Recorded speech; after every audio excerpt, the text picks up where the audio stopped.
Right. Here we are. Here we are indeed. Episode 8. Woohoo. We're starting there. We're getting there, We're man. racking up a few now. We are indeed. Yeah, we're starting at that 2 a week. What we want to do. Yeah. This will be another late version. Another late one. Don't hate that. Yeah. We're both not working tomorrow. Yeah. Probably never again. Yeah, probably never again. So. Yeah. Weird. Weird time to be alive. Yeah. You know? It's cool not having a shitty job though. I'm happy for you that you don't get you haven't entered that route. I've been working shitty jobs for a long time now, and obviously it's my own fault. Massively. I'm a massively unmotivated person for such a long time, but yeah, it's nice that you don't enter that world. Meet a lot of unhappy people, and Yeah. you are a product of your environment. Yeah. It rubs off, man. I've worked a few shitty jobs. Worked probably more than a few shitty jobs. Right. And it's weird, man. It's like it's a vortex, you know what I mean? Like it kind of sucks people in and then it becomes comfortable. Yeah. Like what's that old song? Like you know, you get addicted to a certain kind of sadness. Probably Elton John. You know. That doesn't sound. I don't think it's that very old song. Yeah, I don't know. What, the Goatsy one? Yeah. Maybe it was. Goatsy? Yeah, like Jotze. Yeah. Yeah. Didn't mean to cut you out. Yeah. But maybe that was a cover. You know how they do that nowadays. Yeah. Well, I've been in that for the last while. You're like, oh, that's that song. And like your granddad's like, the fuck are you talking about, you young buck? Yeah. Like, we had the song back in my day. Yeah, we did the Charleston to this song. Yeah. Like, shut the fuck up. You know what I mean? Yeah. Yeah. I think it goes this song. That's my first. Very fancy looking. I'll bring it up again. Very cool looking bottle of prosecco today. We're drinking. Maybe we should switch up the drinks. Maybe we should drink the tricky thing. Woo-wee, sounds like we're champagne. I know, right? It's definitely not terrified of pulling out a cock. Same man. At the bloody nursery. But yeah. The only thing is you drive here, so it's like we can't get too snazzy with it. Yeah. Crack out the whiskey and have some on the rocks. I love that song. I love it first. Goodness. I just love the way I'm just very heavily aesthetically driven. So like I just love the way it bubbles. Like one of my favorite things to do is just to sit in restaurants and just talk shit. You know? And I'm not much of a big drinker, to be honest. Like, but I do love a good like champagne. I do love a good prosecco, you know, like a good whiskey. And we're social people. So and like yeah, that's true. We're social people and yeah. Cheers. I just love how it just continues to bubble. I could watch it all day. I just want to leave it there. I don't. You know what I mean? Yeah, it's like I just want to watch it, but also it's kind of want. Not as sweet as I thought it would be. I think I've had a bad run with Prosecco's. Yeah. I used to drink with my boss back when I was working in Vids or Us, and he was a big Prosecco guy for the fucking sweetest shit. Right. Maybe it's those Filipinos. They love a good sweet. Good kick in the face with just like grams and grams of also sugar. Yeah, it's weird. It's weird. Yeah, no, man, shitty jobs, man. It's a weird thing. Like it becomes comfortable.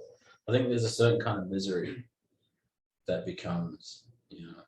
You learn to deal with it. You've got like all of these vices in place. You know, you go to the dairy. I know we've talked about this before, I talked about this before, but you go to the dairy, you smoke, you do all like these sort of things to deal with it. It's all of like these coping mechanisms. Yeah. Yeah, going home and breathing, you know, copium. Yeah, huffing glue when you go home. Was that like for that image of Pepe? And he's got that like breathing mask on and like an oxygen tag next to him. It says like copium. I love that. Copium. Yeah, dude. Well, never been a realer me than that one right there. I mean, yeah, it's weird. So yeah, I remember working just shitty jobs and being like, oh my god, I have to get the fuck out of here, dude. I was working at Canada when I was a younger child, and like this guy he would just watch gore. That was his thing. That sounds like a healthy. Healthy coping mechanism to watch gore. Beheadings with chainsaws, Right? You name it. Stomping on cocks with high heels. Good stuff. Specific example. Yeah, I mean, I feel like that's just that's where it gets to. Yeah, I feel like someone should ask that guy if he's okay. Yeah, I think, but just via text. Right. Yeah, from a distance, maybe even a pigeon. Maybe he should not be approached. No. But yeah, it's weird. Imagine his fantasies. He probably sort of like fantasize with like doing that sort of like bringing that to reality. Yeah. Well, that's a weird thing because like it starts to normalize, and that's the problem. Like just the whole environment, everything, it just starts to normalize. Because like, like a lot of blue collar environments, like people are like burly, but they're like fat, right, as well. And so I'm like there, I'm like working and stuff, and it's like a husky, and I'm like, I was dropping kilos, dude. Yeah. Like by the day, like you're losing so much weight doing this fucking like job, kind of like a courier thing, right? I'm lifting heavy shit and what's that too. I was dropping pounds. So you're not used to it. No, I wasn't used to it at all. All of these different muscles, it's like cleaning. Fuck, it was weird. And then like, yeah, I was just kind of realized like, oh, because you're tired and then you get in like a Powerade. It's like 30 grams worth of sugar. Yeah, and you get a pie. And you get a pie. And then it's afternoon time. Right. And you think, oh, get another pie. Yeah, that's right. And then like next week, you're hungry at those specific intervals of the day.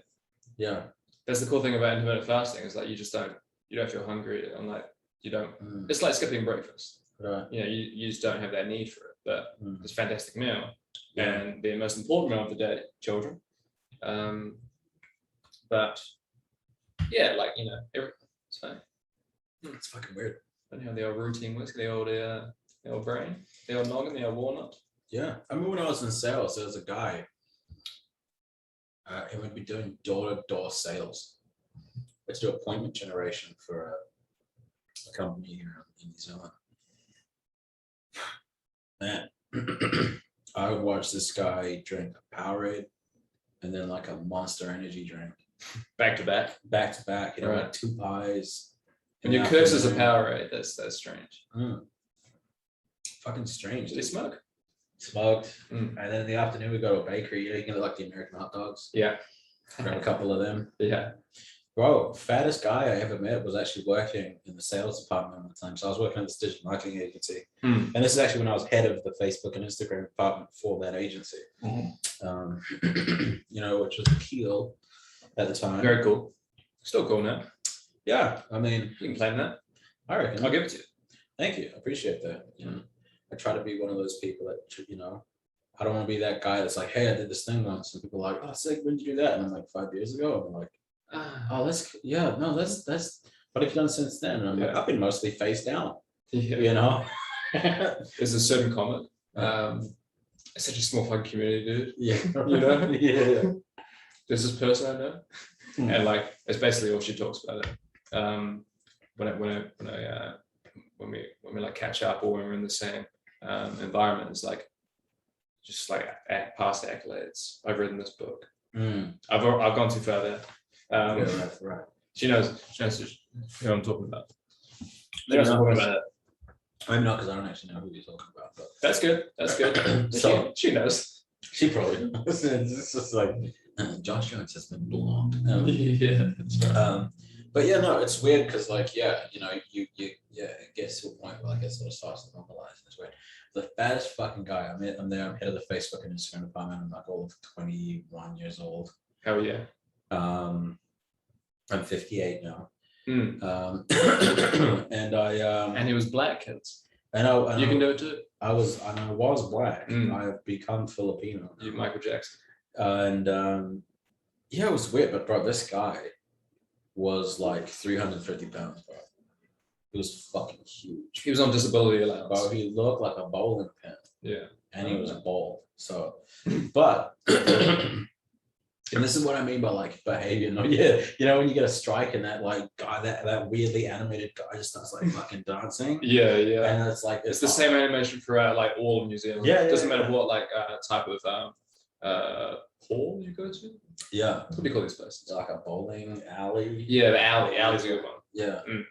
Doesn't matter what genre. It's always that same guy. Yeah. So it's the same guy and he's dancing. And it's equal parts horrifying and inspiring because like you're like, oh God, it's like right in the middle of the uncanny valley. You're like, that's a fucking disgusting creature. But the way he just moves and you're like, fucking yeah, you know, like it's weird. You're just like, oh, he's killing it. He's getting it. He's fucking getting it. Running man. As far as like Penman go, he's like the coxman. Yeah, he'd be the coxman. Yeah, those bowling pins are getting it. Oh yeah. How would they fuck? Would they just like kind of? I imagine there's a Ryobi somewhere. There's a power drill. Yeah. That has seen things. The waxer, I guess. Yeah. I mean, you're not wrong. No. But yeah, no. So this guy, but this is what I mean, like behavior normalizes, and it's fucking scary because like he was huge, bro. He was like 250 pounds. Right.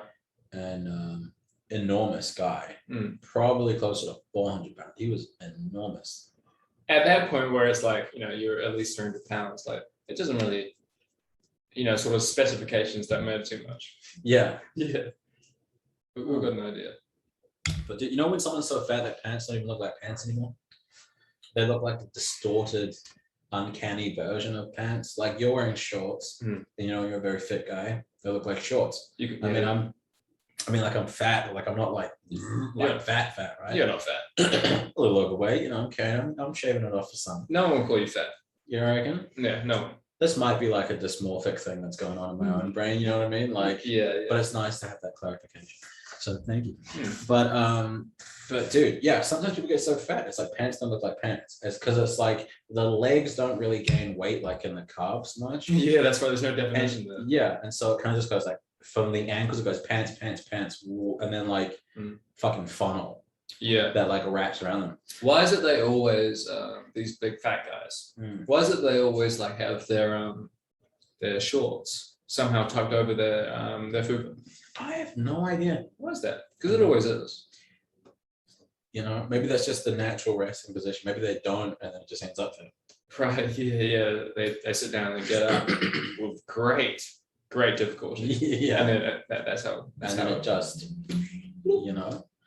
That'd be a noise. I mean, I would be running like as fast as I possibly could to literally anywhere but there. Like diminishing returns. Yeah. The concept. Yeah. So like, man, it would just be so gratifying as well when you're working out. You're like, Jesus, like how things going for you, buddy? Or like they're going good. Like I lost a kg in the last 2 months, right. And this guy's like, yeah, I just lost fucking 40. Yeah. While I've been sitting down talking. Yeah, I'm gonna ring this shirt out. You watch. I'm gonna be like 5 kilos lighter. I've just lost 4 shirt sizes while I've been talking. It's all water weight, and you're like, yeah, no, that's what it is. Yeah, let's sweat it out, bro. Don't worry about it. He's like, worried about. But bro, this guy, I've never seen a guy. Now listen, I used to have some really bad eating habits. I used to fucking binge eat. I'd find myself at the fucking drive-thru McDonald's at like 1 a.m. Like it was fucking bad. Like, I got some great photos to show you, man. Yeah, peak depression, dude. Peak depression, yeah, bro. Yeah, 22. Just broke up with my missus. Just broke up with my university sweetheart. Oh no, yeah. Fuck, don't you hate that? I broke up with her, and then I got Yeah. That happens. There's this great like photo of like the process of like a male going for a breakup and a female going for a breakup. Yeah. It's like the photo is like they're reversed, and just say for the girl it's like crying, going outside for the first time in a while, and then having a drink and then partying, and it's completely reversed for a guy. Yeah. You party, you then you start getting a bit sad, and then depression. Yeah, mad depression. That's what it is. But yeah. Oh, this guy! I used to have terrible eating habits. We've all gone through things. We're eating shit.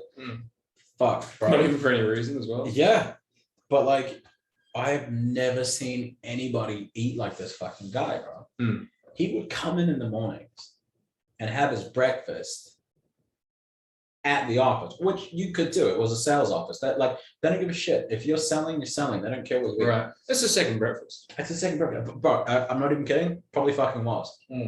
This guy would come in with a foot-long Subway sandwich that was fucking packed in the fucking mornings. Double meats. Double meat, yeah, probably double meats, you know. No salad. Yeah, no salad. No. It was fucking packed. Bro, I'm not even kidding. I would watch, because there's like a little glass office, you know, you can take breaks on sales, you're on the phone all the time, shit like that. It's a bit intense. So let you have a little bit more, you have more breaks. But I would, where my desk was, you know, as I'm wiring up these fucking like Facebook campaigns, and I'm, you know, trying to check out people's Instagrams, and, you know, trying to find out, you know, creating like a bit of a marketing plan. The best part of sales, I feel, like, is it sales you would call that? Marketing. I was on the marketing side. Cool. Yeah. I've done sales. But it would be nice to sort of work sort of parallel to them. Yeah. It's like, I can sell.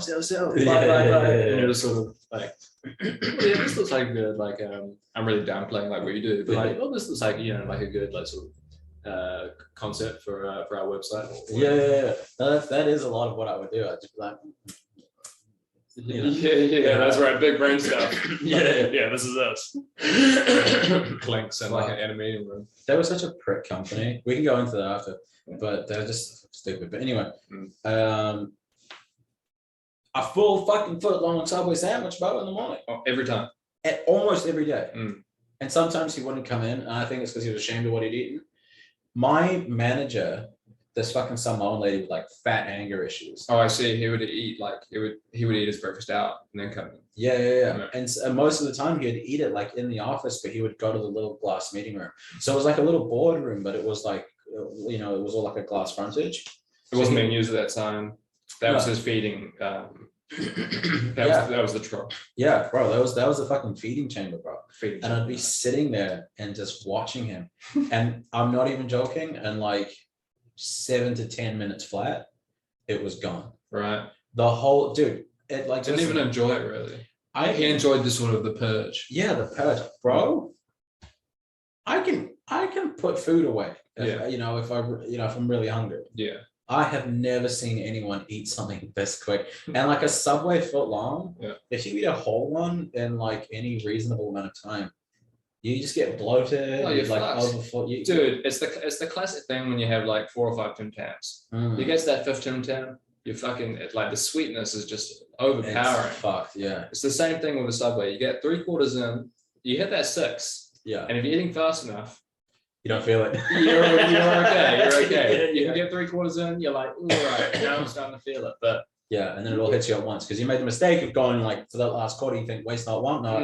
You go for that last quarter, and then you're fucked. Yeah. But bro, 10 minutes, dude. 10 minutes. This guy would wolf down the whole fucking thing. He had it to a science. This guy. This guy was a fucking wild child, man.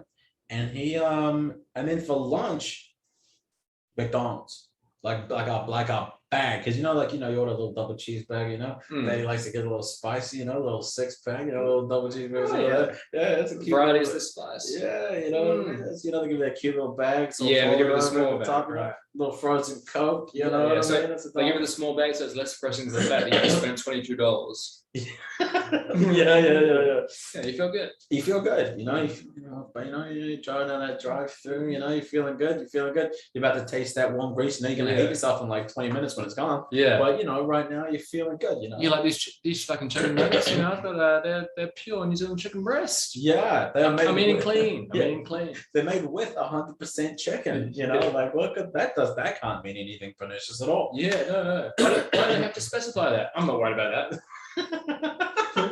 Yeah, there's just like one like sliver of chicken breast somewhere in like all of that like sludge and everything that they mulch. This is how they make it. Yeah, some old fucking Italian bird sweating, rag over her head. Some Straganono is just chicken puree. She's just like, but bro, this guy would come in and it's like, and again, you got a little cheeseburger, comes in that little bag, bro. He would come in with like the family bag, bro. like the big fuck off bag. Right. And But the paper bag, paper bag. but it's big old thing. It's a big fucking bag, and God only knows what was in it. I would see him eating like multiple burgers at once. Yeah, and that's the thing about how big he was. Like you couldn't actually see what he was eating. Yeah, because just like the pure the girth. Yeah, the girth that he owned. He looked like a human chode actually, because you get so wide. That's the thing about being really fat too. Because I used to be like so much fatter, but like you look a lot shorter, right? Oh yeah, because like the width, But if you're lean, like yourself, lean, you look a lot taller. Yeah. So it's weird like that, but 100%. Yeah.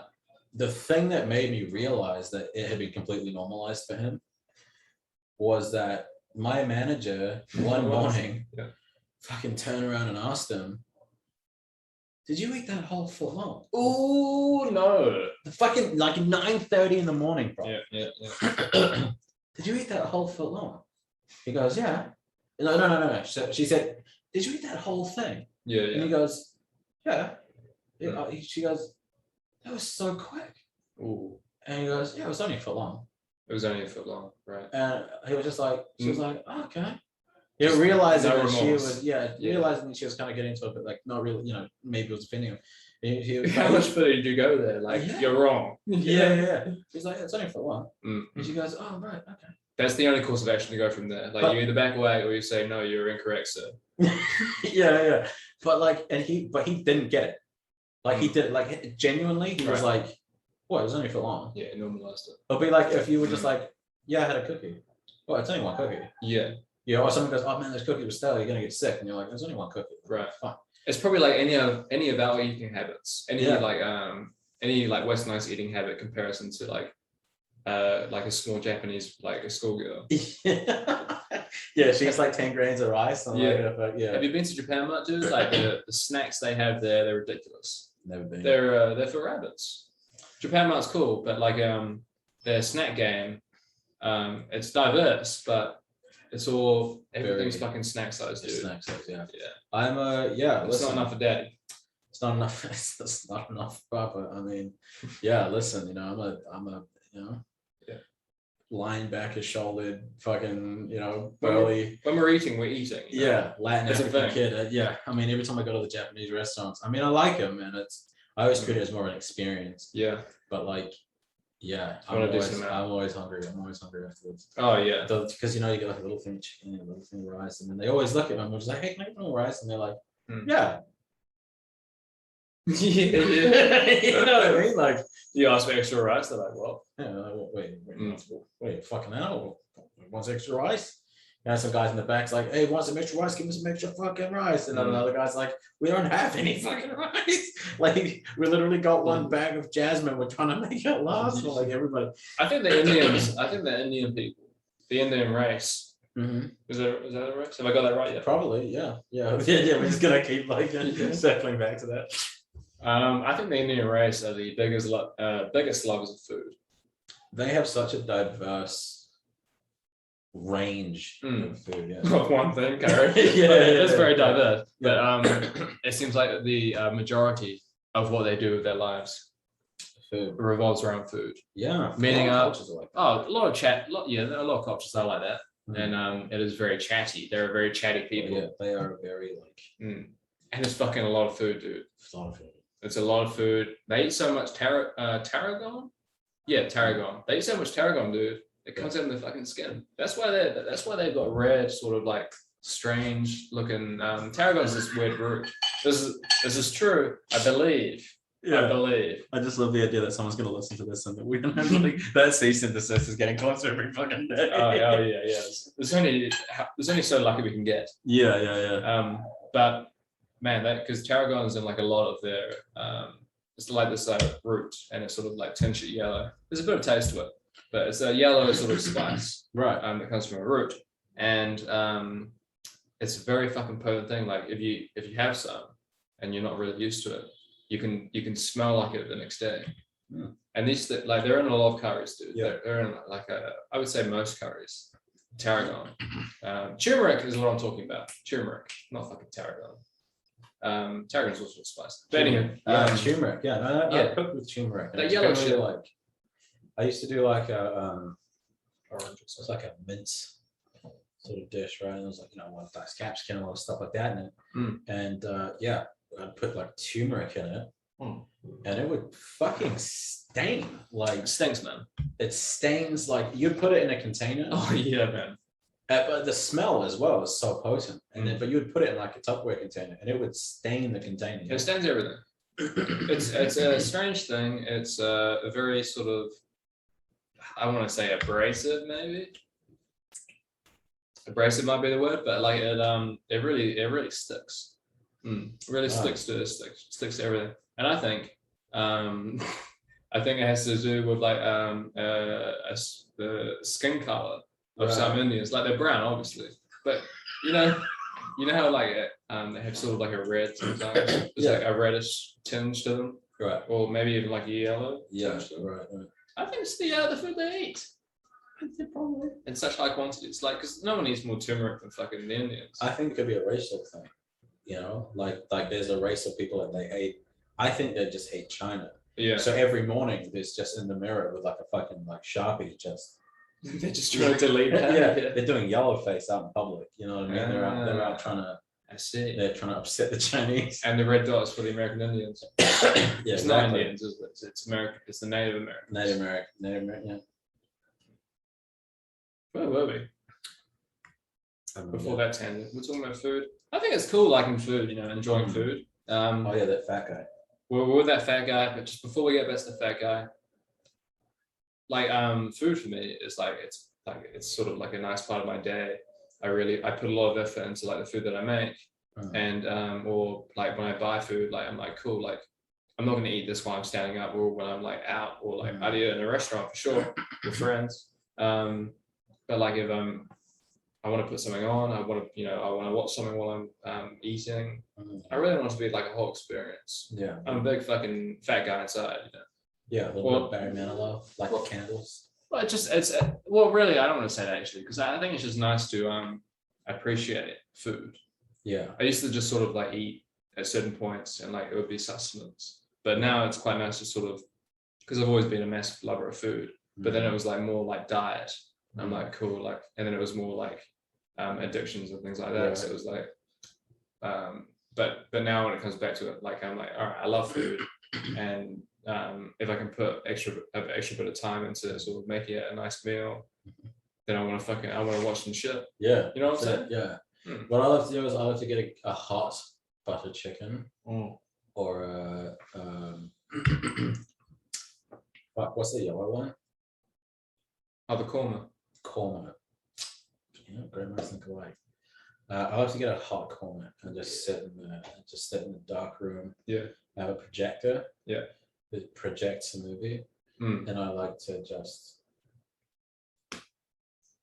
literally slowly fade out of existence. And to someone else, that might sound like you're in a bad way, but for me, that would be the highlight of maybe my month. Yeah, having that experience. Yeah, you just get to fade out. Yeah, just having like copious amounts of snacks, and then just like a series you're about to watch that's coming up. Or like I remember back when I used to game. Fuck, man. I would just go to it would be a Sunday, it'd be a Friday, I wouldn't have work. Dude, I'll just go to the dairy, I'll go to the supermarket, it'd be cheaper. I can get more. Yeah. I would just get as much as I could. Yeah. Fucking 2-liter Cokes. Yeah. I still love that shit, dude. Still love that shit. And I still do, but I just kind of just package it a little differently. Yeah. It's not a whole day of eating and like trying not to go to the toilet as much and just stay in the same position. Yeah. It's you just sort of you compact it a little bit and just broaden your day. You broaden your day. Yeah. Spread that a little bit. Put a Jaffa in your ass. Yeah. Let it dissolve when you go for a run. Yeah, a little warhead suppository. Gobstopper. Yeah. So I'll be like, oh yeah, I'm at that purple. I'm at that purple now. Yeah. Pop it out. I didn't know the first 3 layers. Laying an egg, and people are like, "What the fuck is going on?" I just realized what your shirt says. Pretty cool, huh? It's an Australian. That's so fucking funny. It's pretty good, eh? Yeah. I take no credit. It's Of course, I don't know if I can make the shirt. You didn't think I made the shirt. My first assumption was that you sewed it yourself. Yeah, that's right. That's my side hustle. Just those Trying shirts. quick. No. Die quick, yeah. What was it? It's an Australian. I used to watch the podcast. Well, yeah, I used to watch the podcast when I was a young boy, and the podcast is basically for young. Like, yeah, you couldn't still be watching that now. They've grown up, but they're sort of the intellectual capacity perhaps hasn't, or like maybe that's the way I put it. But anyway, yeah, they're pretty funny guys, and they do shows like this, like sort of sad boy stuff, you know. When I wore this once, and it was a couple of days after the mosque shooting. Right. I was at a pub, and some guy approached me and he said, that's funny, kind of, but like it's pretty edgy. It's like, oh, you're alluring to the mass shooting. Right. I'm like, no, I'm not. It's just bad timing. And I wanted to wear the shirt. What did you say to that? I hadn't even thought that like that would be a connection, but yeah, that's the whole story. That's it. Fuck that guy. You know. That's right. You know. Yeah. Right. It's a shirt. Yeah. Like, what are you approaching people about a shirt? Yeah. You know. Say it's like 9/11 Remembrance Day, and I've got an explicitly sort of like two fucking towers. Yeah. Then yeah, they're playing dominoes. Yeah. Then fair enough. That's referential. Yeah. But yeah, don't impose your interpretation of my shirt and wearing it on into my life. That's just what it is. I just realized you're growing a mustache. You look like Chris Evans. Oh my goodness. You do. And, because when Chris Evans had that, it was like, you look, yeah, you got the same like facial structure. Stop that. That's very kind. I'm actually just I'm supporting the cancer. Oh right. Big fan of it. You love cancer. Yeah. He just loves cancer. Is it cancer or is it suicide? November. Oh yeah, shit, November. Well, I've had this fucking monstrosity on my face. You've got a good for a little while now, so I feel like I've just been default participant. I didn't know it was happening. Yeah. But I'm willing to say that this is my participation. I don't think it is participation. That's the thing. I think it has to be solely the moment. Has to be solely the moment. And you do have sort of an involuntary sort of yeah. Dude, we got the same facial hair, dude. But you actually I could never achieve what you achieved. This is months and months and months. But still, I can't grow facial. The only place I can grow facial hair is here. I was like, yeah, it's decent, man. That's decent. That's the old undercarriage. So specifically, just the chin. Like literally, all I can grow is a goatee, and all of this shit is like just not. It just doesn't happen. And just the rest of your hair is just like in your ass. Yeah. And just like pubes. Copious amounts. Like.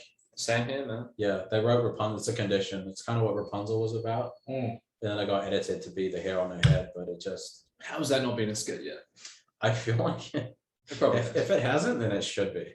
I feel like some sort of like quirky sort of Shakespeare offset probably would have done that joke. I feel like Cyanide and Happiness is something like that, but it was at pubes. Yeah. And he like climbs up and he just goes like. And then he just climbs back down and like gets on the walls and flicks on. I think I actually remember that. But yeah. Here's a question. Rapunzel. Yeah. Long hair. Right. Long enough to stretch down to the bottom of the thing, right? Think of a loophole here? Well, if it's long enough for you to stand in the room and throw your hair down so a guy can climb up. You're thinking a parasite. What is it? Like abseil. Abseil, that's Why what I was don't going you for. abseil down? Just wrap it around your waist, wrap the end, or just, Give a little. Exactly. I'm Tie it free. around the door or something, or jam it in the door, and then just like abseil down. Rapunzel, either, well, one of three things. One or two things. Fireman's pole tied up around the windowsill, and then just Right. So she's a complete retard, or I think that was the point of the story. or she was waiting for someone to. She wanted a bit of that coochie cooch. Yeah. Yeah. I think that might be it. Loneliness does terrible things to people. Yeah. It's one of those like it's like the most extreme of wanting a guy to sort of dote on you. Who said chivalry is dead? I climbed that lady's pubes. Yeah, chivalry did. I think it probably Is dead. I hope so. I mean, yeah, so same far, here. You know? You want equality or what? Yeah. I held the door open for a girl one time. She's like, "Oh, chivalry's not dead," and I was just went, ugh, "Ooh, it feels weird." Yeah. Yeah, I knew a girl one time that was very much about chivalry. She wanted a very chivalrous man, and I was like, "Well, I own 3 hectares, and a steed." She didn't like that. No, that wouldn't have been good for her. Yeah, she, you know. I'm trying to think about a woman I dated. French girl. Right. She was a bit like that. She'd like to be a little princess. She'd like to be this little. Yeah. Did she laugh like that? No, she didn't. Oh, well, she did. But she had fucking the French accent on the world. Yeah, very nice. Right. I love a good English accent. Yes. I think in certain parts I would agree. In certain parts I wouldn't. The Geordie accent's a little confronting. Yeah, that's right. But I just perfect word for that. I feel that I would love to date a girl with a Geordie accent, but I don't think I could really take anything that she said that seriously because it just sounds so whimsical. Like she could come back and be like, "James, you know, the drinking's running this family," and I'm just like, "Oh, and she's just like, "I'm taking the kids to my mother's," and I'm like, I'm taking the kids to my fucking mum's. Yeah, like you gotta fucking quit this comedy shit, right? Like, you know, hang out in these fucking bars with these degenerates come here, like you don't even spend time with your fucking kids, and I'm like, oh, you know, like. I realized that probably looked like a nipple clamp, like a nipple twister, but it was the cheek. The cheek. It was the cheek. No, yeah. I went for the nipple twist. Yeah, the nipple twist. Imagine just like hey, you know, chivalry's not dead. Yeah. Avasti, lady, chivalry's not dead. Tweak, tweak, tweak. Rocks in the trees all the day long, singing a song. I can't do earlier. Like some sort of sex fiend, you just come out of trees and just start like taking people. The Robin Hood of anyway. Yeah. Where were we? Parima.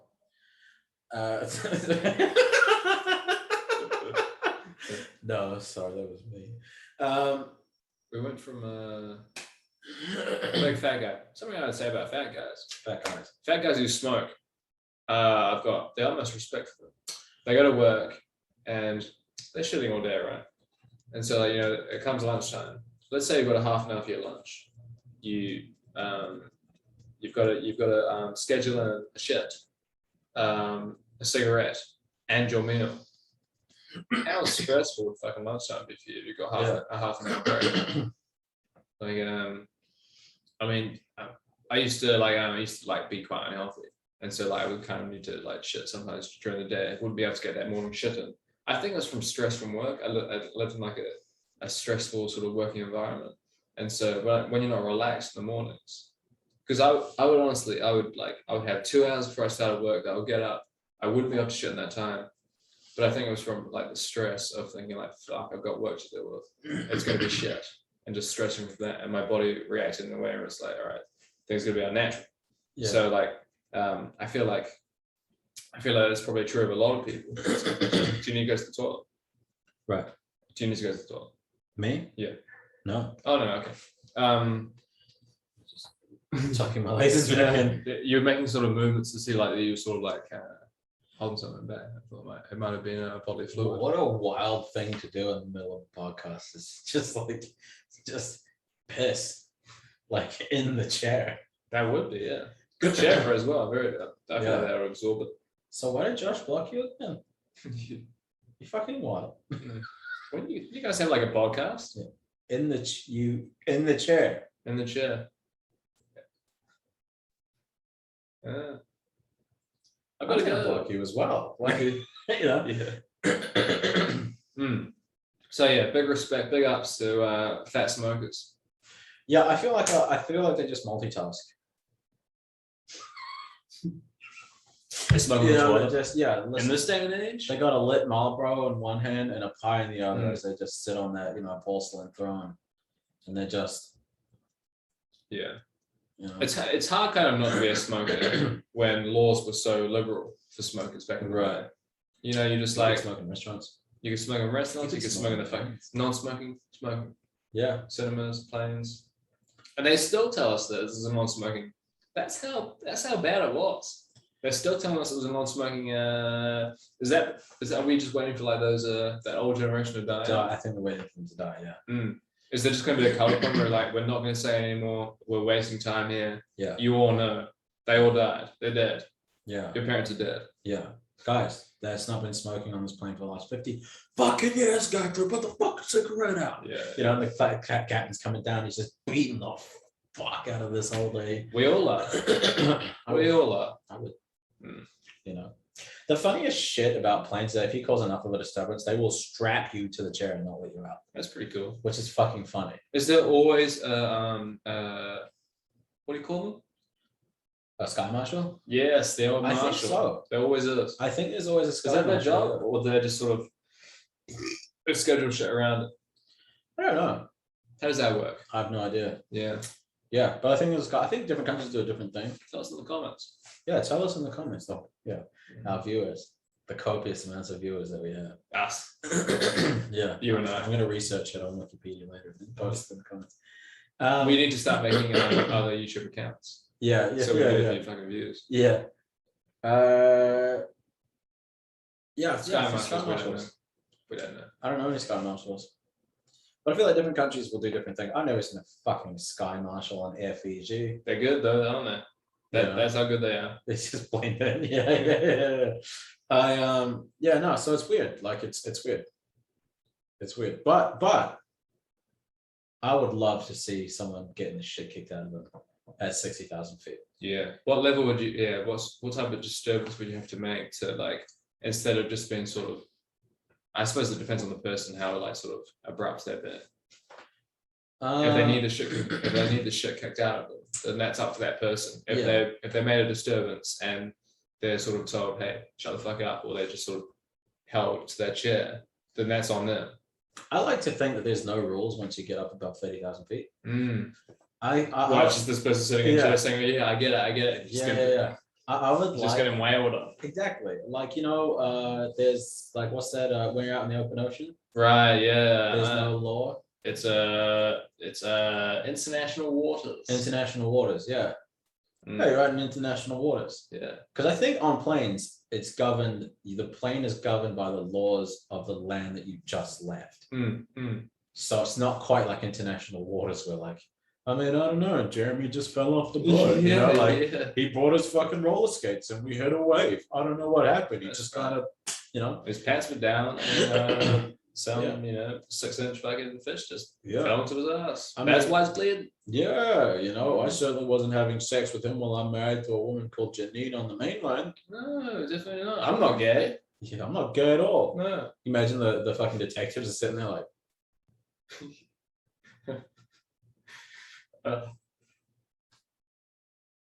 book him.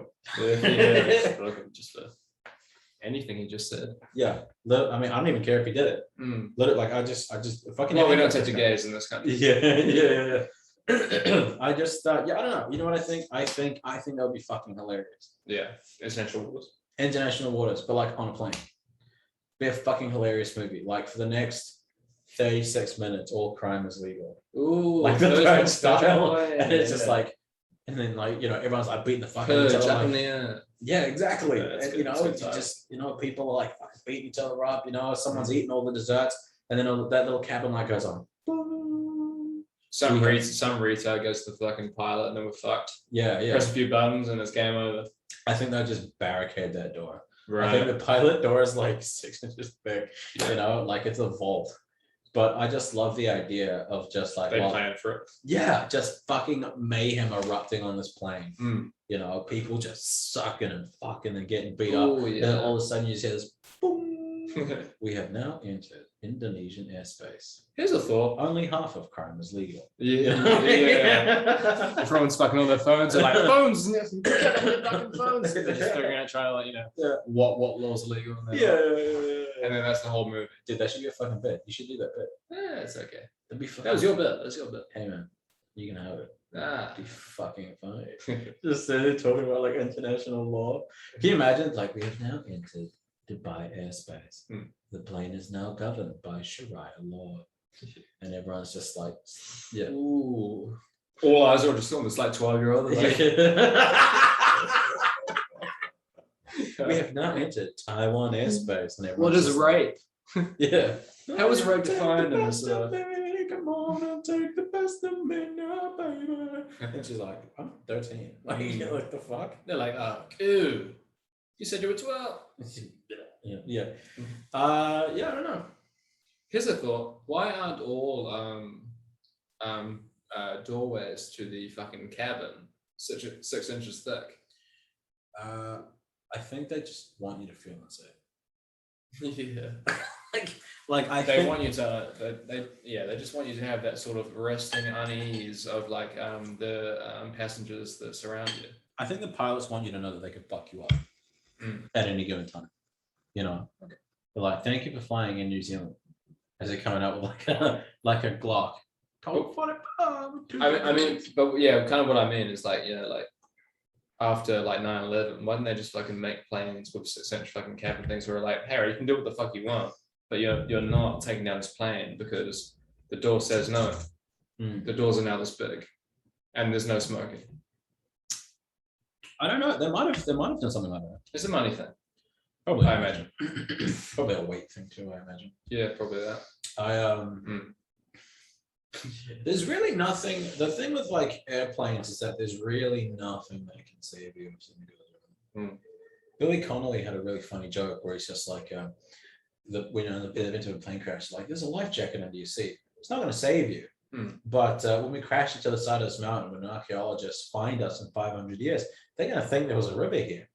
You know, like, like one last class practical joke. But yeah, because like here's the thing. Bugatti. Cars, right? You ride a car, right? You like nice cars? Yeah. Oh yeah, Bugatti. Yeah, I got it. Bugatti. I think that's the proper Italian pronunciation. French. Yeah, you need more hand gestures. Yeah. Yeah, there we go. If you don't look like Herman Munster when Yeah. you say it, I think it's, you're not saying it. Your eyes also need to pop out a little bit. I used to work with this fucking Italian bloke, dude, and his eyes would fucking pop out, dude. I don't know if that was from like generations of angry family members, or it was just the amount of like times he got pissed off, and like just sort of just like he'd be working into it, you know, and his eyes, you know, just like the muscles in his eyes, just like it was a work in progress, diminishing returns. Yeah. That's fucking wild. I just love the idea. I just love the idea of just him walking along. He's like, and then like he just sees this, and then he's just like, what the fuck is it there? And then there's just some guy comes out of a train, just like nipple twister again, and then his eyes just go like, dude, I'm talking half the eyeball. Whoa, protrude. That's got to be unhealthy. Yeah, I don't think it's healthy, dude. Like, and yeah, I feel sorry for him. Yeah, anyone that's angry all the time, it's gotta suck. You got that deep-seated like furnace that's just sort of like always cooking. Yeah, you know, you're like you know when you've got you know someone who's sort of like they've got a quick fuse, right? That's because they're always angry. Yeah, they're always sort of like they've probably got this deep inner monologue where they're just going over things that fucking bitch Stacy. That's right, that bitch Stacy, my car loans, my children who were accidents. My life. What a deeply unsettling horror. Yeah. What were we talking about? We got some Italians. Planes. Bugatti. Like all these cars, right? Ferrari, Bugatti, fucking, Lamborghini, all these things. These cars will go like 300 miles an hour, Oh, for sure. like 450 kilometers. Embarrassing if you buy one in New Zealand. Yeah, there's not really anywhere you can go. There's like 2 places. Yeah. It's a short drive to Hamilton. Yeah. Even shorter when you're going 300 kilometers an hour. Definitely, yeah. But like a racetrack, that's it. That's what it is. It was like a slot car track. You know, it's just a little bit of the where you got to get on the inter-islander in the middle. There's like 20 meters where you can fully pelt it. Yeah. And it's just acceleration.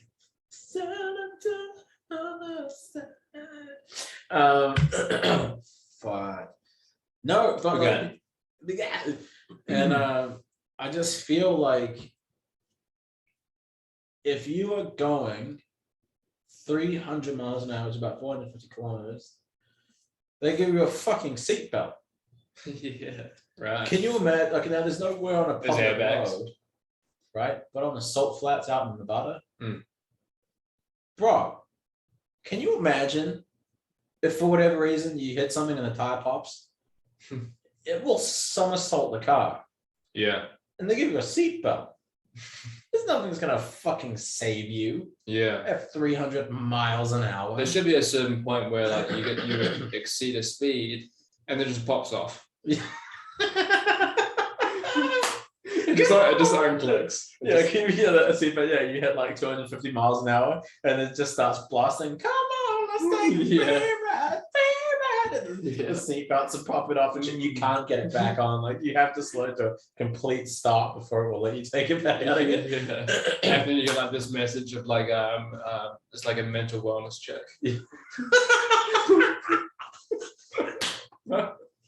It's sponsored by BetterHelp. Like, as soon as you hit like 300 kilometers an hour, it just starts like praying. You know what I mean? Can you imagine if you hit like 301 kilometers and it just says, "Daddy, I'm scared"? Yeah. You're like, what? Yeah, it just it pops through to like your most called. It rings like your most called like contact. Apple CarPlay. Yeah.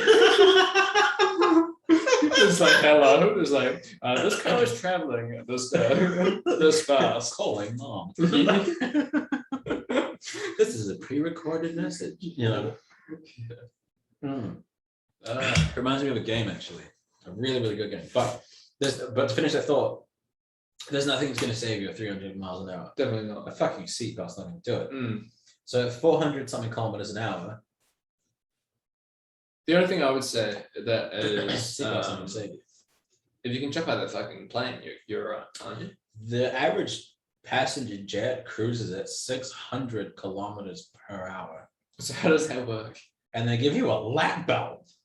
No, but in terms of like jumping out of the plane, like how would that affect your body? You're going at that speed. I know. I guess you're also going at that speed, so you would slowly decrease in speed as you were sort of the air. If you had a parachute, maybe you'd probably get knocked the fuck out though, because all the air pressure, like along the side of the plane, it'd be like jumping into a brick wall. Right? Is that how it is? Made out of spikes, probably. Yeah. You would sort of Unless it had equalized.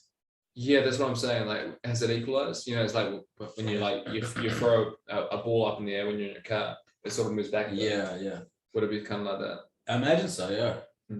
So it wouldn't be a brick wall. Maybe it would be If the cabin Need had a physicist. pressurized, right. and it had equalized with pressure outside. Because Okay. when they're flying, like they pressurize the cabin Right. to make it like the same atmosphere on Earth. Yeah. Because like the higher you go, like the thinner the air gets. And shit. Yeah. So like, yeah, they like hella pressurize it. Okay. It's kind of the same shit that they do like with deep sea divers. They put them in the belt, they'll like pressurize it so they can just like take them down and then like let them out. Cool. Like that kind of shit. And that's why this is a different thing because like the carbonization sort of like of the air bubbles when you shoot back out the bends. Yeah. That's a different thing, obviously, because of the that'd be strange. You'd be That's, like, you're so happy you get up there, you're like, fuck the bends. Well, you know what I mean? Can they keep you alive through that? Because like your heart can't pump air, which is why you have a heart attack. Right. Because of the air bubbles. Yeah. But if they just put you on a blood transfusion and just like get rid of it. Yeah. Pop you back in. Could they just keep CPRing you until like the blood had all? Gotcha. Is that stupid? Am I retarded? Oh, dude, like you're asking the wrong guy. Like, That's an interesting thing. Like, what if they just had like blood packs in case some guy got the bends and they're like, oh, John's got the bends. Let's just pull him into the boat. With I'm sure they thought about this. Much smarter men than us. yeah. They tried it one day and they're just like, no, didn't work. There's just a lot of blood in the It was boat. actually worse for him. Yeah, he stayed alive, through the pain. That's he's actually still alive. He's just in coma. Eternally suffering. He's at John Hopkins right now. It's been 15 years. He's just like this. I just not to put that in your idea, but just like, it'd be funny like like someone that somehow got through to sort of like those like scientists, and they all just like stand up like in their meeting. They're like, oh, this is it. It's like they give some poor guy the bends, and they're like, yeah. So our findings were pretty interesting.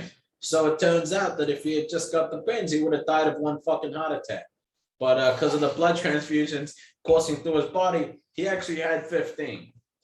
And then he died. Yeah, he just had like hundreds and hundreds of consecutive heart attacks. Every second of the last 5 minutes of his existence were constant agony as his heart was fighting for life. He was able to speak a few words.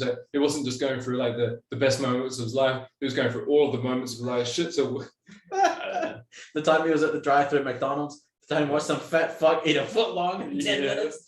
And then his co-worker commented on it, and it was just all the silence. And he walked off so indignant. He was like, it's only a foot long. Oh, fuck. He walked back in like, we were the asshole. You know? Yeah, that's we were trying to help, but yeah, that's where it left.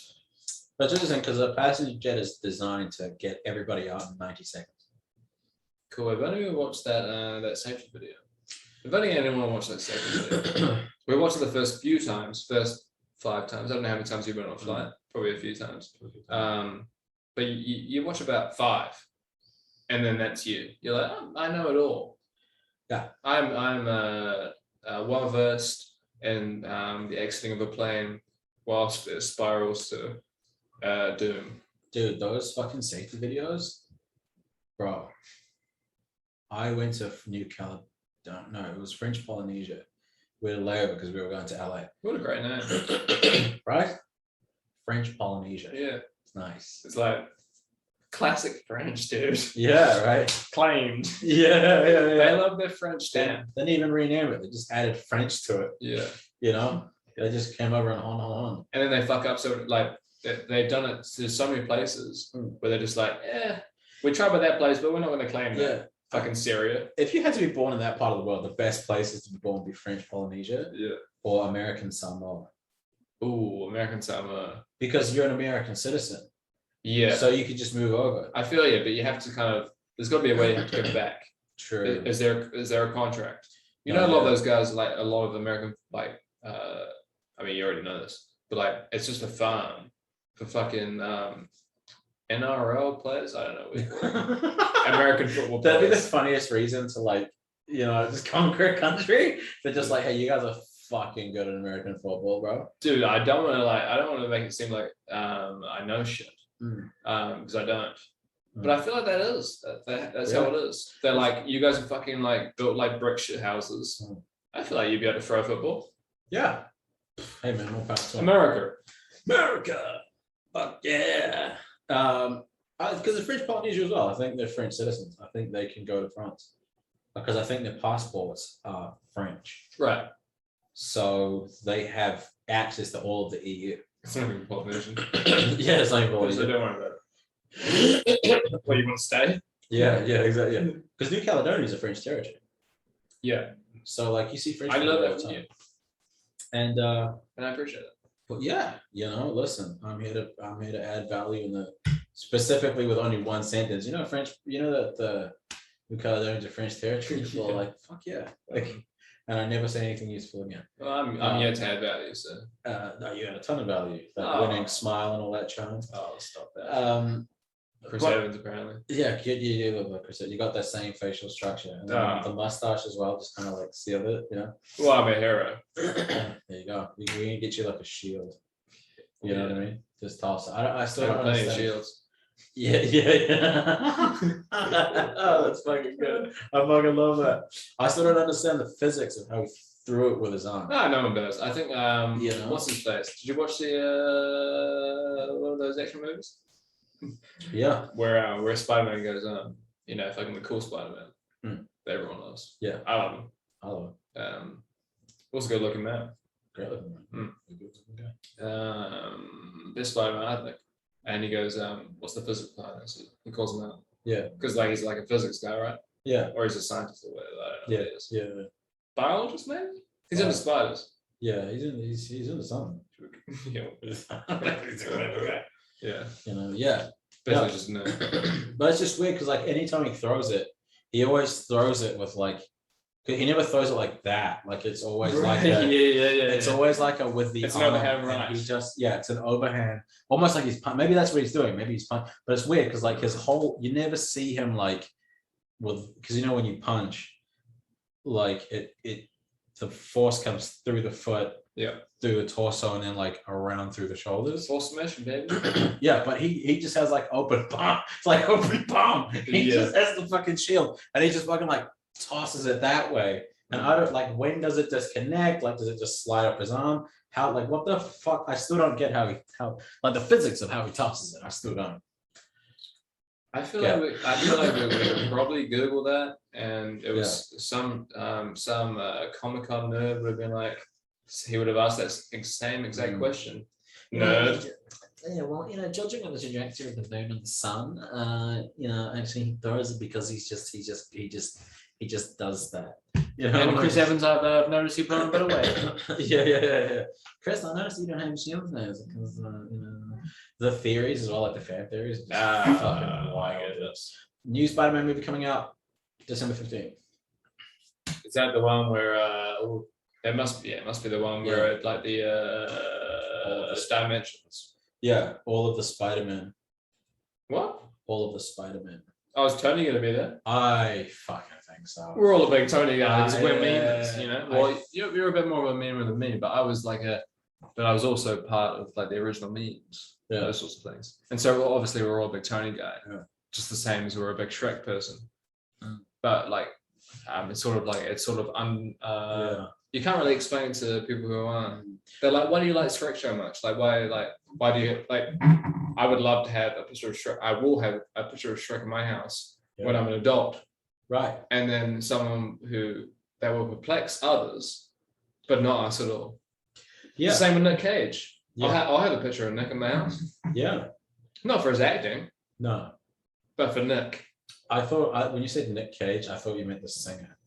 Nick Cage. Yeah. Very eccentric, very weird kind of vocals. Similar people. Nick Cage and Nicholas.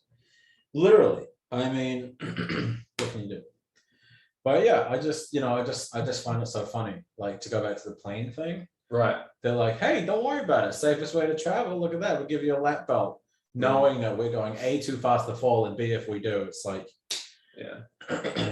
It's a weird type of belt to have as well. They're like, they don't give you the shoulder strap like you have with a car, because there's a chance of you surviving that. With a lap, it's more of just it's more of just what do you call it? Just to keep you there while the turbulence. That's it. Well, I mean, just keep you in your seat. Right. So you're not flying around when the head turbulence. But in the event of an accident, I think they're just like, listen, it's between you and Jesus. That's right. You can go up into that little fetal position if you'd like, but I would just spend your time turning your phone off. I think what I would do personally, if I was in a plane crash, is I'd clip my seatbelt. Right. I would stand up I'd crouch in my chair, because the plane's going like this, so we're starting to become weightless. Cool. So I'm going to launch myself down the plane. Right. And I'm going to tweak as many nipples as I can. That's right. You know what I mean? That song going in your head. Yeah. Like, sir, can you please? It's just you floating in the air. I think what I'm going to do, I'm going to get to the front of the plane first. And then I'm going to launch myself towards the back. So I'm like flying against the grain. Yeah. As I'm just like. Very good. Yeah. Very good. This is for Josh Jones. And people are like, who is that? Yeah. We're going to die. And I'll be like, I don't know, but I think he would think this would be very funny. Somehow it comes back through and interpreted by the black box. Yeah. And they're like, what the fuck just happened? It'll be even fucking awkward if we survive the accident. And then I gotta be on the news and they're like, are you the guy who tweaked?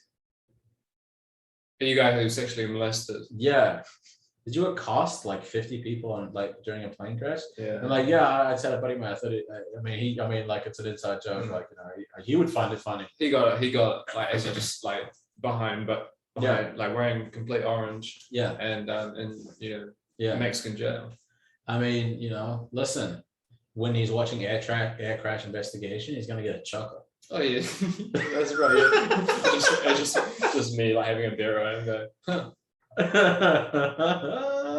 That's right. Yeah, you're like, yeah, and that's it. So I people don't respect that sort of reference and chuckle though. Nowadays. Yeah, it has to be a collective chuckle. I'm attracted to people who guffaw. Who what? Guffaw. What does that mean? Guffaw. Like a genuine guffaw. Let me look it up. Well, you could probably describe it. This is tricky to know how much is left in this story. All right. I'm just gonna let you pour. Just pour some out, man. Don't worry about it. A loud and husky laugh. A loud and husky laugh. Yeah, husky laugh. Guffaw. Guffaw. There's actually so much more in there than you think. Yeah, definitely. I don't have like a loud and husky laugh very often. Oh, you don't have to do that. And then when it is so, might even be like a bit of a screech. I like that about you. You know what I mean? I like a screech. I like a person that laughs. Like, yeah, like I love a laugh that sounds like a bat just got released out of hell. You know what I mean? Like, yeah, it turns into this sort of like, man, it doesn't happen often, but it's usually when I shouldn't be laughing. Is when the sort of that's always the best. Oh my goodness, and it just keeps going, That's because like you're not supposed to be laughing, and the sort of the authoritative presence of like, this isn't supposed to be what's happening right now. This isn't the emotion that should be present. It's still there. Just keeps making it funnier and funnier and funnier and funnier. But I think the last time I laughed like that, dude, was like 4 or 5 years ago, and I was watching the In-Betweeners reunion with my father present, and I come from a very conservative background, very conservative people. My dad comes from a very small village, I would say, in Wales. Very, very ultra conservative parents. My mother came from a very strict background as well, and so like anything very they have like respect, so like a respect sort of process for elders and your parents and things like that. And dude, we're watching the fucking In-Betweeners reunion, right. And at the point where he's just staring at me like as I was laughing at like something that had just been said. Yeah. Furious. He was fucking furious at me, and it came out, dude. Adds to it. Because you've also got someone sort of enabling you in the room as well. Yeah. If it was by yourself, if it was just one-on-one, or like it was just like you literally and your family, it wouldn't really be a thing. Right. But there was my sister's boyfriend was there as well. And he was just pissing himself up. He didn't understand the dynamic. Yeah. And so that he was a nice bouncy step to just complete and utter laughter. It was fun. Sometimes you gotta watch something abhorrent with your family. Yeah. It's what it is. That might have been the first thing ever. Really? Yeah, genuinely. Like they just would have like shut the situation down because you're disrespecting me. You're disrespecting your father, your mother. By laughing. By being laughing, or like also it's like a disrespectful thing to sort of have this specific sort of thing in the environment, so it just gets turned off, it gets turned away, right? And definitely there's no laughter. There's nothing engaging there. Right. Is what I'm trying to get at. Yeah, my mom would always skip sex scenes. Like with the remote, just be like, click. Yeah, even kissing scenes for us, dude. Fuck. And it's annoying because like it'll always skip way too much. Mm. And then you're in the next scene, you have no idea what the fuck is going on. They're talking about some talisman, and you're like, Man, and this is the mummy, Mum. yeah. Listen, I want to watch him eat ass. Yeah, that's right. You I want know? to see that Rock as a scorpion. Fucking Yeah. fuck this woman. Yeah. Yeah. That's a great scene. That genuinely unlocks such a deeply entrenched memory. Wow. It's a great fucking Rule 34. We can yeah, okay. we can write again.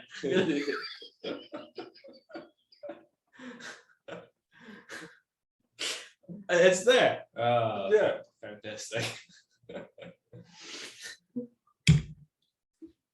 But that was kind of before like a fan fiction porn, like a cartoon porn. Right, yeah. I would love to see that. Scorpion, The Rock, Yeah. fucking someone.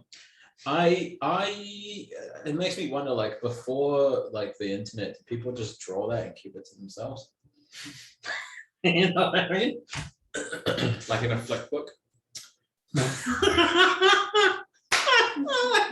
That's like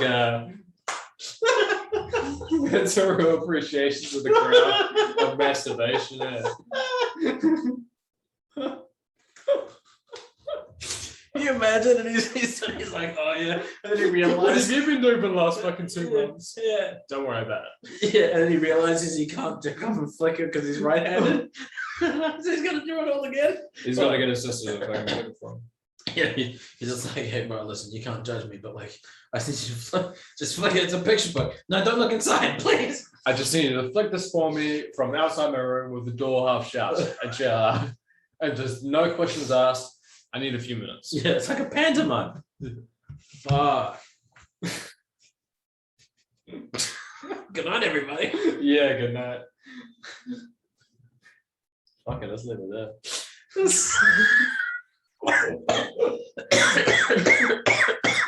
Oh god, that's so fucking fun. Flip book. Fuck. You do like those stick men like doing like parkour. It's all this real basic shit. It's a stick man jumping over a fucking building. Like, Yeah. Why did everybody have a flip book of a stick man jumping over a building? I did, dude. I did. And I was proud of it. They were all such basic like little like parkour moves as well. Why didn't we draw porn?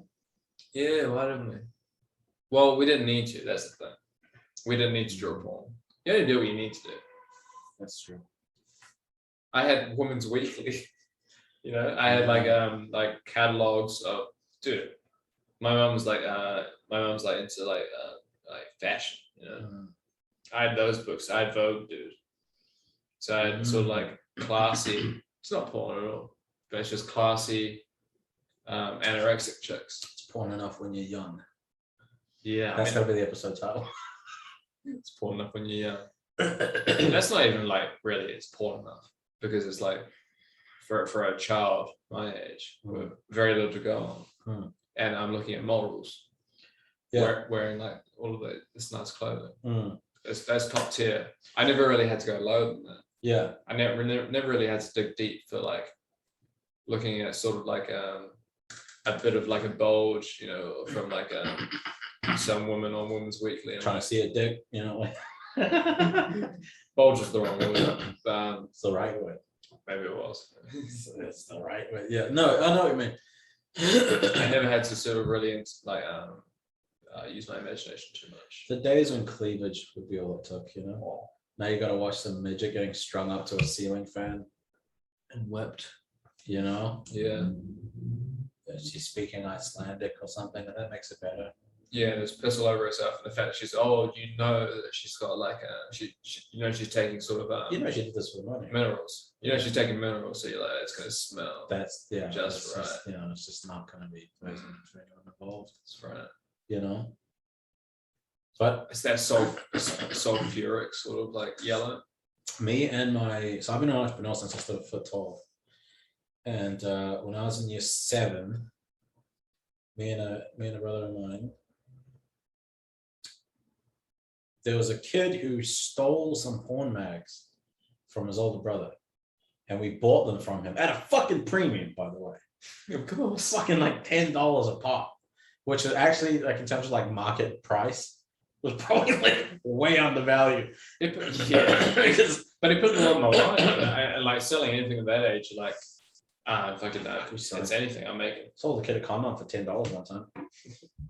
Jesus. And I got it from someone. Yeah, I felt a little bit bad because he was a little retarded. And you'd had it in your wallet for like 3 years. It made him so happy. Mm. And people were like, come on, man, it's Jack. You gotta give him the money back. And I was just like, yeah, I'll do that. I never did. And I intended to, but it just, it never seemed like the right time. Well, the intent was there, and it's the thought that counts, they say. I don't even remember where I got the condom. I think someone gave it to me or something. But he just made him so happy. It made him feel like a man. And I was like, I can't take that away from him. No. So I let him. So he took his money. I took the money. It was $10. That's fine. He's gonna make. He makes $10 off you and I. Every week for the rest of our lives. Yeah, he makes. Yeah, we pay him $5 a month with OnlyFans. But so there's this porno mag. I can't remember this. I think his name was AJ or something. But this kid, he fucking like steals these porno mags from his older brother, and he brings them to school, and everyone's having a look, and it's my buddy. I'm like, hey, we can make a lot of fucking money doing this. He goes, what do you mean? I'm like, let's buy them from him. We buy them from him at a fucking premium, a lot of fucking money in those days. And we cut out each individual photo. Better. We cut out. So what we did was we removed the staples. So here's the thing, and this is why I'm a fucking genius, right? I knew that in the small little rinky-dink shithole town that I grew up in, parental filters on the internet. Remember that? Oh yeah. When parents would have like a parental filter, they'd pay a company for like a service, like a software to like block egregious material on the computer. Yeah, something. We had one called Fuck the Scottish. We had one called Watchdog, and they would pay Watchdog like a monthly fee, and Watchdog would have like a plugin that would like block different searches. But I figured out that if you found a porn site, it would block it, but you could save the URL as a web page, and you can like download the page. You put it in the bin, and then if you open it in the bin, it will open up.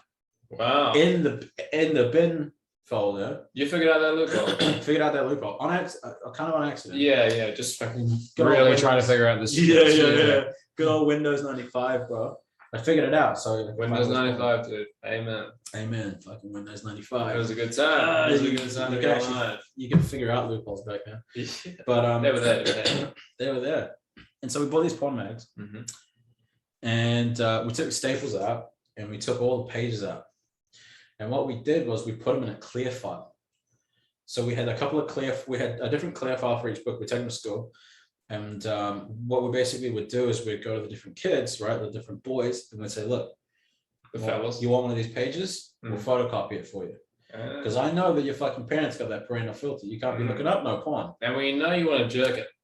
We know you want to jerk off. So it was like $1 or a couple of bucks for each page. And so we'd go, okay, cool. Give us the money. Then we'd go up to the library and use the library photocopier. One of us would stand guard to like make sure the librarian doesn't come. The other one would, because it's a backpack and it's one page, by the way. So we would, fold in half, photocopy it, the photocopy come out, but you take that, take the thing, fold it up, you give the guys porn. Yeah. And so we made like, you spent a lot of time in that fucking library, dude. We spent a lot of time in that fucking library. And the bitch didn't click on. Eventually we kind of figured out like which ones were a little bit more popular. So we kind of had a few photocopies ready to go. No, as in the librarian was a reset. Or they just didn't care. They just didn't care. They didn't care. They knew what you were doing. They didn't give a fuck. You slipped them a little, oh man, it would have been great if you had that. Slipped them a couple of dollars. Yeah. A couple of fucking porn pages. And so so we just started selling porn out of our backpacks. And he had this buddy of mine, he had these magazines, and he had them in this clear file. One day he got the urge to hide them. He dug a hole out in the forest behind his house. He put them in there, and the next fucking day his mom's cleaning his room and opens the drawer where they were. Right. So he ended up throwing them away. But yeah, it was a good little business. We ended up selling all these. Well, it could Photocopies. have gone a lot worse. They could have been a bit more intuitive and thought, what's going on here, and really dug to the source Yeah, of what was unfolding. yeah. We had a couple of good hustles actually. Paper pun. I had another porn empire. Yeah. I'm feeling that. I had another porn empire that didn't really pan out. I had a buddy of mine, Asian kid. He I don't really know what the story was, but he lived with his grandparents. His granddad had a closet full of porn. Great. And they were on DVDs. You know how thin a DVD case is?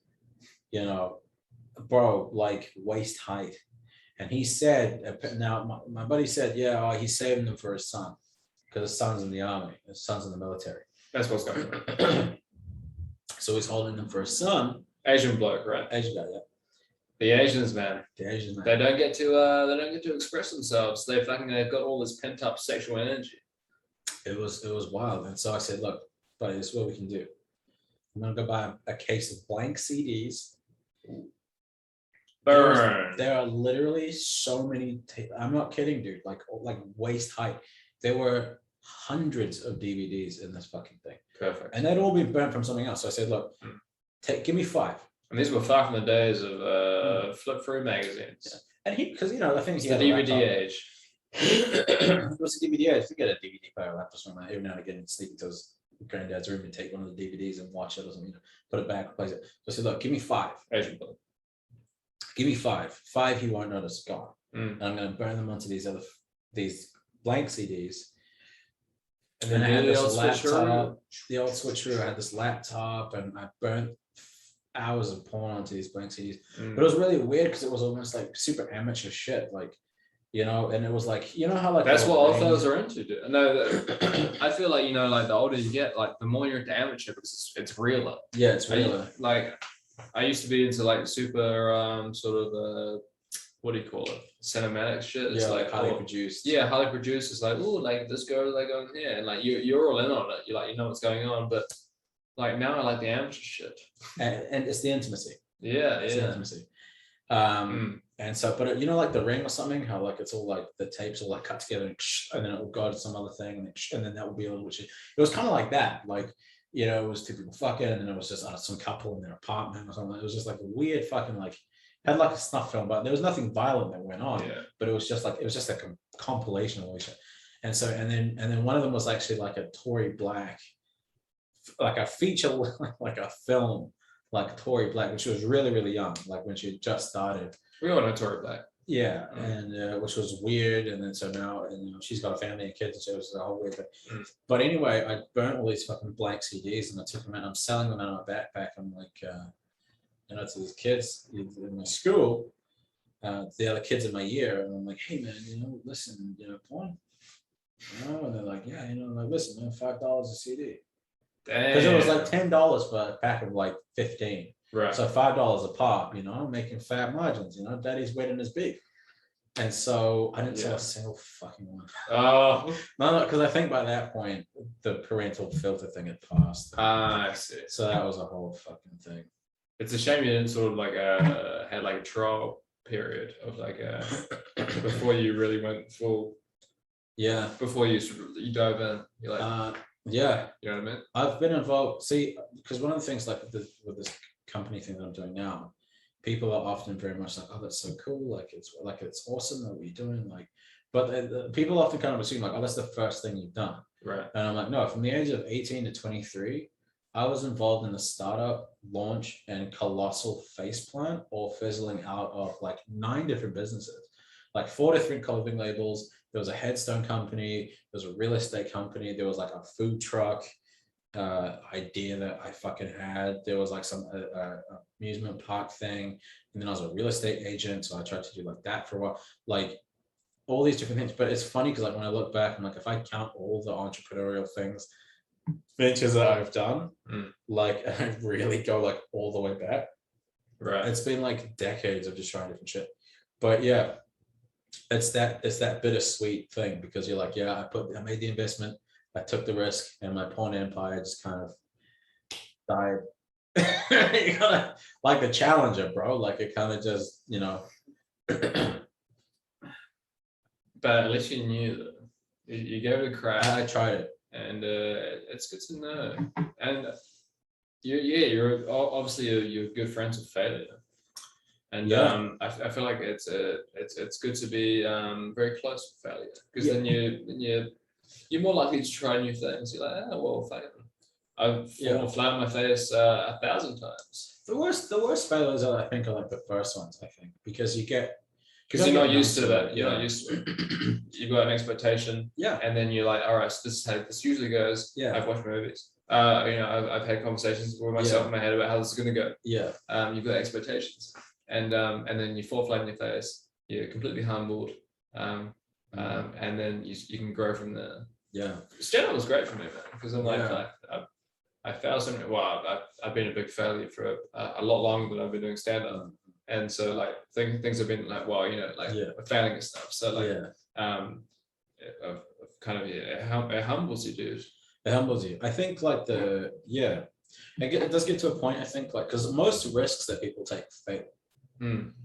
That's the thing, like 95% of businesses like fail in their first year. Yeah. So Jesus, 95. yeah. So it's kind of a wild thing to like, you just keep taking the risk, because it's like the listen, you got to keep throwing shit at the wall until something sticks. Because if you go home early, you're just a guy with shit on your hands. You know what I mean? I love that. Like, that's what it is. So, but dude, I tried to sell cigarettes. At High school, middle school. So I was in year 10, and what's that equivalent in New Zealand years? That is New Zealand years. So year 10. That's 15. That's high school. So yeah, probably high school. It was only 13 years in New Zealand. Yeah. So I was 13. I should know. I lived through it. Right. But there's a lot I can't remember. bro, I'm in middle school, and I know that these Asian kids, they fucking love the cigarettes. The dads do it. The dads do it. All the Asian kids do it. Now there was older kids that would buy cigarettes and then sell these younger kids, my age and even younger, cigarettes, but for like big markups, right? Because a pack at the time, believe it or not, was $15. Jesus, that's expensive for a whole pack of cigarettes. And then they're like 30 something. Well, they are, yeah. They're like, when was that? You were 2012. Okay, sorry, $15, yeah. Yeah. Pour more longs. Yeah, pour more longs. Back in Rothy Blues. Yeah. Bro, I miss Rothman soft packs ever since they got rid of like the packaging. Yeah. That's the worst. There's just something about having a soft pack for some reason, because it was the only soft pack. Yeah, maybe that was soft pack. Bro, when I was in Los Angeles, I bought a pack of Marlboro Golds. Yeah. Soft pack. Marlboro Gold. There's something that feels like you're a 1930s detective. You know what I mean? Like with a soft pack. When I went back to England, I don't know how many fucking years it was ago now, maybe 2, 3. But no, it was only 2. But we went through Saudi, I think, Saudi Arabia, and I bought a brick. Yeah. And it lasted me the whole 3 weeks. Wow. But I think it cost me about 50 New Zealand dollars. Wow. For a brick. That's crazy. But anyway, getting back to your cigarette enterprise. Yeah, no, US dollars, by the way. Pack of Marlboro Golds, $7. $7, and that's highly taxed. That's highly taxed. It's one of the most expensive places to buy cigarettes. I see. Out in Nevada, it was like $4 or $5. Yeah, it was great being in Britain, because like even if I forgot like a pack of cigarettes out, I just buy a pack for £8. Yeah. Just like $16 for it's only half now. Yeah. It's double. Crazy. So so anyway, I got home and they charge these kids like, I don't know, $5. So they sell 3 cigarettes. Because there's nowhere else for these kids to go. 3 cigarettes. 3 cigarettes and buy a whole other pack. You get 20 in a pack. Makes some fucking good money. He certainly Makes some fucking good money off these cigarettes. Oh yeah. And so I thought, I'm going to undercut the market. But I was too young to go and buy cigarettes on my own. Yeah. So what I did was I made my own. I got cartridge paper. I cut the tea bags in my mum's pantry. Oh my! I had different mixes. You see, I had rose tea mixed with a little bit of chai tea. I these kids didn't know. I used cartridge paper and glue stick. How long did you get away for this? Well, here's the thing. I tried to smoke it and it was bearable. Bro, typewriter paper and actual glue stick to hold these things together. Right. You probably would have been better off smoking asbestos. Yeah. But it was full of chai tea, and I had different, I was writing down notes, on the flavor and the fucking burn rate and everything. Because the other thing too is that because it was paper, the whole thing would fucking go off in flames. So you had to like blow it out. And so I'm in my fucking room and I'm like, experimenting, and I'm like, how thin should it be? I'm making filters, I'm rolling them up because paper filters. I'd seen my friends do it. So paper filters and everything like that, and eventually what I did was using the Wiz algorithm. Exactly. And so, I'd roll it up first and then I'd pour the tea into it and funnel it in. I go to school, I go to these Asian kids and I'm like, hey, how you doing? I got some export shit. Yeah. I was just like, hey, how you doing? They go, yeah, good. I said, hey, listen, heard you got a bit of a problem.